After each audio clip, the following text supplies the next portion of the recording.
So I've just pre-flighted 8668. Weather is a little overcast today, as you might be able to see. So if you've been somewhat following the student pilot journey on GoFly.online, our videos, today's the day where I get to take my flight test, which is very exciting. So I've passed the theory exam for this level of license, and now I'm going to go up in 8668 with Damien, the CEO of GoFly, and he will put me through my paces. Well, welcome to this week's GoFly Fix. Today we're looking at how not to pass a flight test, or maybe how to pass a flight test, depending on how Digby goes today. So big day for Digby, he's a recreational pilot certificate flight test. The main thing, my recommendation is obviously to take your time, Digby. Thank you. Do not rush anything. When you rush, you tend to make mistakes. Other thing is, if it's something that you're not happy with, just tell me, look, I'm not happy with that, do you mind if I do it again? Yep. I might let you do it again. What I don't want to see is any mistakes that you actually don't identify. Yep. Okay. But yeah, we'll see how we go today. Try and enjoy it. And if you don't pass today, no drama. It just becomes another flight lesson. End of my life as I know it, Damien. End of my life as I know it. You'll be fine. Thank you. So Digby, what I want you to do is, I want you to depart to the southeast for the training area. Yep. And climb to 3,000 feet for me if we can get it with the cloud. Yep. Up to the training area and climb for 3,000. Yep. So it was quite low cloud on this day, and I wasn't sure how high we'd be able to climb. So at this moment, I was I had that in the back of my mind before we even took off. Alrighty. T's and P's are in the green. Lights are as required. Circuit breakers are in. Flaps are set to 1. If I have an engine failure before 500 feet, I will land either 20 degrees left or 20 degrees right of the field. Yep. Depending on where that is, but possibly on a beach or a park. Yep. If I have an engine failure above 500 feet. You may see me playing with my microphone, and that's not a pun for anything, quite a lot. And for some reason, if it's not sitting like perfectly on my mouth, it really just irks me out. So if you see me playing and adjusting my microphone all the time, that's why. I may look to turn back toward the airfield, depending on where we are, and potentially land on 05 or 23. Yep, sure. Wind's fairly light and variable, so that's fine. Yeah. Okay, let's go for it. Here we go. Commander traffic, Sling 8668 is rolling runway 12, departing to the southeast for the training area, Calandra. Flaps 1, T's and P's, good.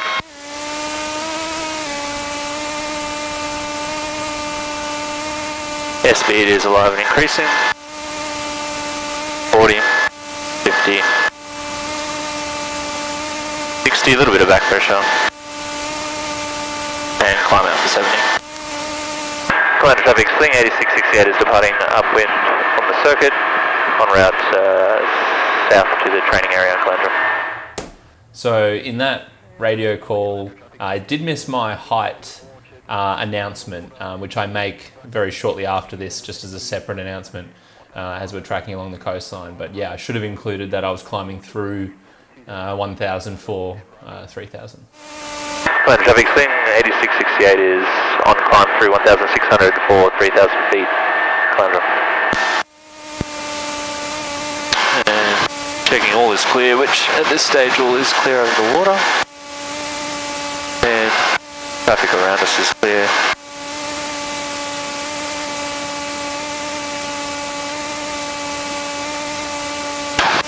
And go for it. Okay, thanks. Lookout is completed.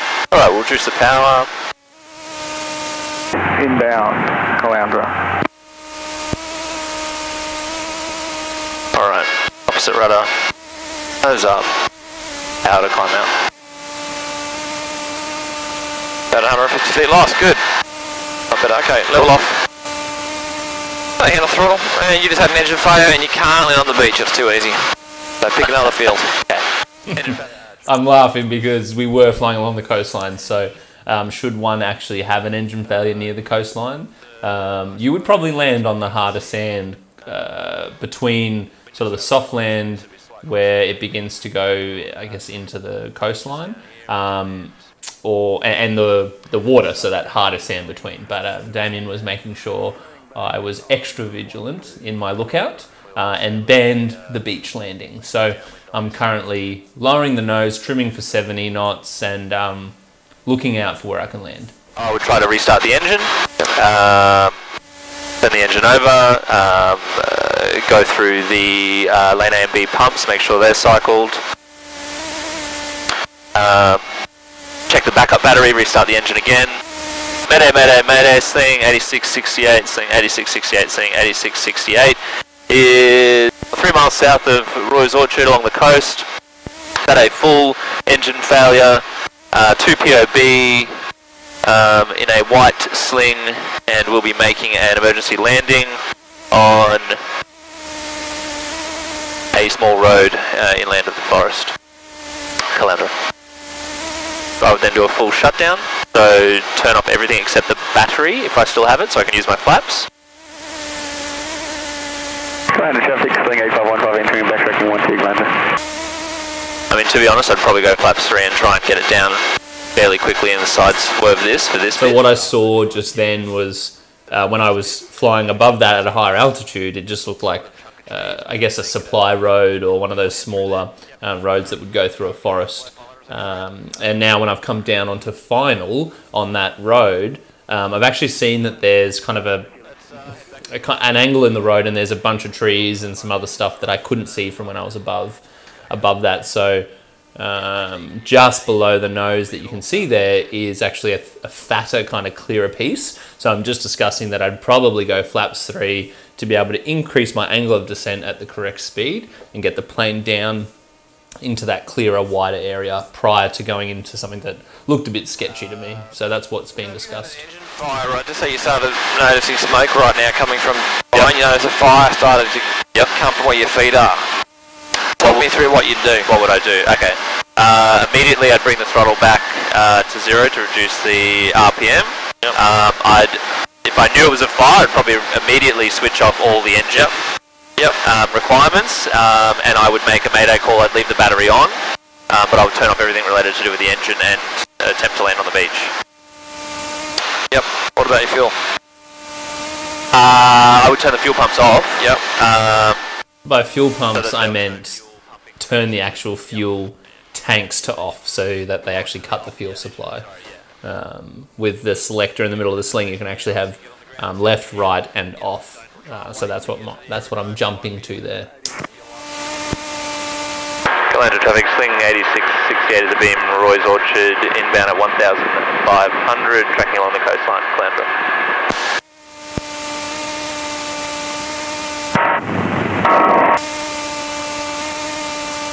Calandra traffic, sling 8668 is above the airfield, 1500. We'll descend on the non-active side to 1000 and join crosswind for runway 12, Calandra. So what's about to happen next is it wouldn't be a flight test if you didn't have a few engine failures or a few simulated engine emergencies. So you're about to see Damien throw me a curveball that I actually haven't had both of these curveballs at the same time. So you see me a little bit stressed out, but I did quite well and would have landed the plane beautifully. And you got an engine failure. Alright. Calandra traffic, swing 8515, going around. I'll give it a call. Yep. Oh, you just had an instrument failure as well. Okay. Cool. Can I see my airspeed indicator? Nope. No. Not even this one? No. Okay, great. Just fly it. Cool. As you would normally. Yep. Do you checks as we would? Yep. Yep. Where's that aircraft? Just fly. Yep. I'll watch that beam. Thanks. I'll do the call. Calandra traffic, sling 8068, conducting a non-standard circuit from the base position. Number 2 to the aircraft on final 12, touch and go, Calandra. Can I use my flap? Yep. I'll do that. Yep. You can't see it. So 1, yep. Yep. Tell me when to put the next flap on when you're ready. Give me a second. Yep. Give me 2. Yep.